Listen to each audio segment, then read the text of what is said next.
Hello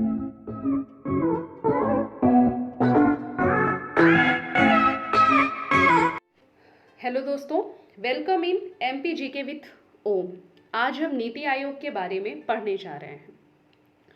दोस्तों, आखिर नीति आयोग है क्या? नीति आयोग की स्थापना कैसे हुई? कैसे योजना आयोग की समाप्ति हुई? इन सब के बारे में आज हम इस वीडियो में डिस्कशन करेंगे। तो बढ़ते हैं हमारे परिचय की ओर। स्वाधीनता के बाद हमारे देश ने तात्कालिक सोवियत संघ के समाजवादी शासन की संरचना को अपनाया, जिसमें योजना बनाकर काम किया जाता था। पंचवर्षीय तथा एक वर्षीय योजनाएं काफी लंबे समय तक देश में चलती रहीं। 15 मार्च 1950 को योजना आयोग की स्थापना की गई। दोस्तों, अगर देखा जाए तो 15 मार्च 1950 को योजना आयोग की स्थापना इसलिए की गई ताकि हमने जो सोवियत संघ यानी रूस से समाजवादी शासन व्यवस्था के तहत योजना बनाकर जो काम करने के लिए शासन व्यवस्था अपनाया है, पंचवर्षीय या एक वर्षीय या त्रिवर्षीय शासन व्यवस्था अपनाया है, उसे हम क्रियान्वित कर सकें। लेकिन केंद्र में सत्ता परिवर्तन होने के बाद योजना आयोग की कमियों को देखते हुए 15 अगस्त 2014 को योजना आयोग को समाप्त कर दिया गया। अब बात आती है इसमें कमियों को देखते हुए इसकी क्या कमियां रही होंगी। तो इसकी कमियां ये थी कि दोस्तों, यह योजना को बनाने का कार्य कम करने लग गया था और राज्यों को धन आवंटित करने का कार्य ज़्यादा करने लग गया था। यहाँ पे ऐसे लोग बैठे होते थे जो आईएएस आईपीएस रैंक के अधिकारी होते थे और जो सिर्फ और सिर्फ राज्यों को वहाँ की तात्कालिक समस्याओं को ना समझते हुए सिर्फ और सिर्फ धन आवंटित करना ही उनका कार्य होता था। वो वहाँ के राज्य से सीधे तरीके से कनेक्ट नहीं हो पाते थे और वो वहाँ के लिए धन आवंटित कर देते थे, जो कभी कभी बहुत कम होता था या कभी बहुत ज़्यादा हो जाता था, जिससे वहाँ के लिए योजना बनाना बहुत सरल हो जाता था या बहुत कठिन हो जाता था। ऐसी समस्याओं से उलझने या सुलझने के लिए नए मंत्रिमंडल ने एक संकल्प पारित किया और 1 जनवरी 2015 को योजना आयोग के स्थान पर नीति आयोग की स्थापना की गई।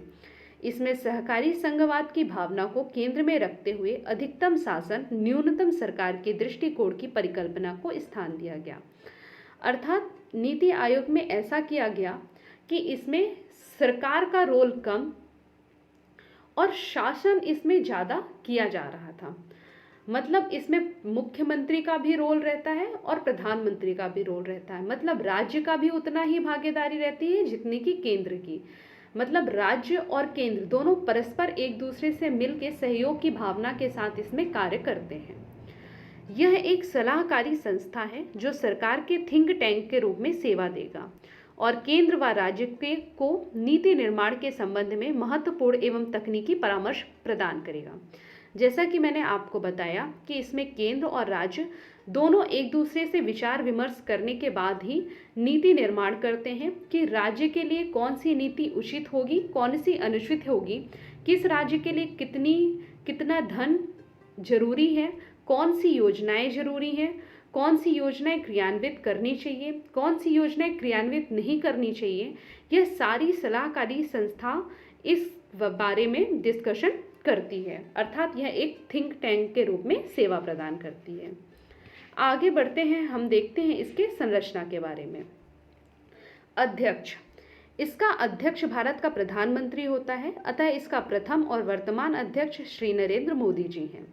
उपाध्यक्ष प्रधानमंत्री द्वारा नियुक्त किया जाता है और इसके पहले उपाध्यक्ष अरविंद पनगड़िया थे व वर्तमान उपाध्यक्ष डॉक्टर राजीव कुमार हैं।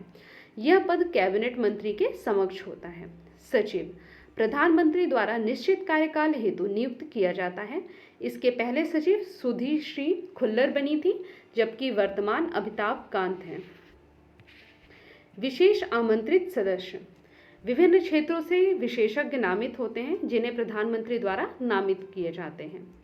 गवर्निंग काउंसिलिंग सभी राज्यों के मुख्यमंत्री और संघ राज्यों के राज्यपाल इसमें सम्मिलित होते हैं। पूर्णकालिक सदस्य, पूर्णकालिक सदस्यों की संख्या वैसे तो 5 है, बट वर्तमान में अभी 3 कार्यरत हैं, जो कि निम्न हैं: Shri VK Saraswat, professor Ramchandra, doctor VK Paul. पदेन सदस्य ये कैबिनेट मंत्री होते हैं और वर्तमान में इनके पदेन सदस्य निम्न हैं: श्री राजनाथ सिंह रक्षा मंत्री, श्री अमित शाह गृह मंत्री, श्रीमती निर्मला सीतारमण वित्त मंत्री एवं कॉरपोरेट कार्य मंत्री, श्री नरेंद्र सिंह तोमर कृषि एवं किसान कल्याण मंत्री, ग्रामीण विकास मंत्री, पंचायती राज मंत्री।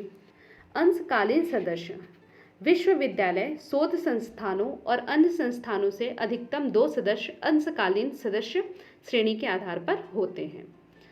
दोस्तों, अब बढ़ते हैं हमारे महत्वपूर्ण प्रश्नों की तरफ। कितने वर्ष पुरानी योजना आयोग को भंग कर नीति आयोग की स्थापना की गई?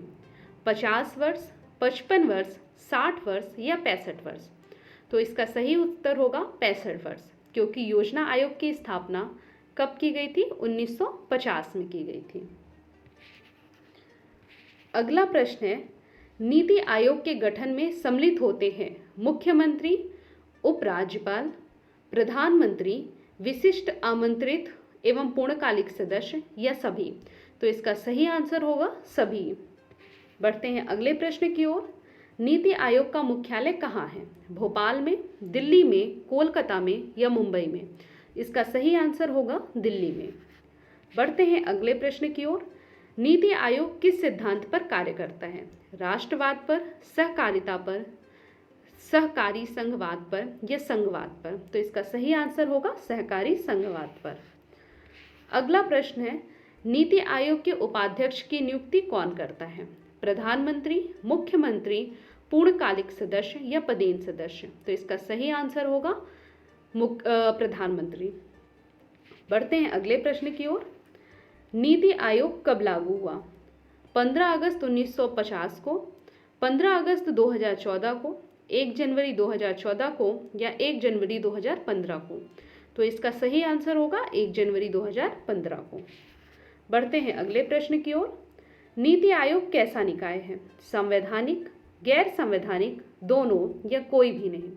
तो इसका सही आंसर होगा गैर संवैधानिक। गैर संवैधानिक क्यों है? दोस्तों, गैर संवैधानिक इसलिए है क्योंकि इसका संविधान में कहीं भी उल्लेख नहीं किया गया है। संविधान के किसी भाग और किसी भी आर्टिकल में इसका उल्लेख नहीं किया गया है।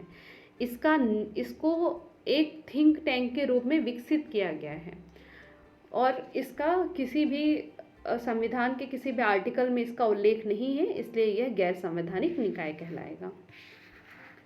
नीति आयोग का अध्यक्ष होता है प्रधानमंत्री, मुख्यमंत्री, राष्ट्रपति या उपराष्ट्रपति? तो इसका सही आंसर होगा प्रधानमंत्री। बढ़ते हैं अगले प्रश्न की ओर। नीति आयोग के वर्तमान उपाध्यक्ष कौन है? अरविंद पनगड़िया, सिंधु श्री खुल्लर, डॉक्टर राजीव कुमार या नरेंद्र मोदी? तो इसका सही आंसर होगा डॉक्टर राजीव कुमार। और दोस्तों, मैंने आपको बताया है कि उपाध्यक्ष की नियुक्ति कौन करता है? प्रधानमंत्री करता है, तो इस बात को आप ध्यान में रखेंगे। बढ़ते हैं अगले प्रश्न की ओर। निम्न में से किस निकाय के बारे में संविधान में उल्लेख नहीं किया गया है?